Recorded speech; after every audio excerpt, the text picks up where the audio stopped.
Гүлдер мен кітаптар. Қазақ прозасындағы ерекше мәнермен жазылған философиялық психологиялық туынды.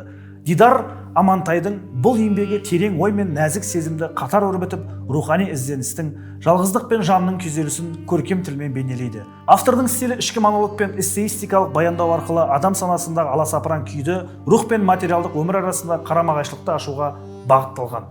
Неге оқу керек? Бұл кітап адам болмысына, өмірдің мәніне, өнер мен әдебиеттің адам жанына ықпалына терең бойлауымен құнды. Кітапта бір ерекше назар аударарлық факт басты кейіпкердің кітаптармен сөйлесіп, гүлдерге ерекше символикалық мән беруі. Бұл образдар оқырманды адам мен табиғаттың, руханият пен өркениеттің байланысын қайта пайымдауға итермелейді. Кітапты оқу арқылы оқырман экзистенциалдық ойларға терең бойлайды, қазіргі қоғамдағы жалғыздық, ақпараттық дағдарыс, рухани құлдырау сынды мәселелердің көркем бейнесін көреді. Қазақ әдебиетінің заманауи философиялық бағытымен танысады. Қозғалған тақырыптар мен қазіргі қоғам.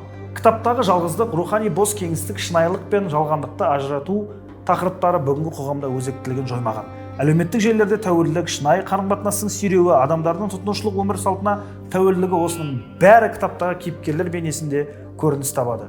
Кейіпкердің әлемге, адамдарға, кітаптарға деген ерекше көзқарасы оқырманды ішкі рухани жаңғыруға шақырады. Бұл тұрғыда кітап өз оқырманына жай ғана көркем мәтін емес, рухани тәжірибе ретінде әсер етеді.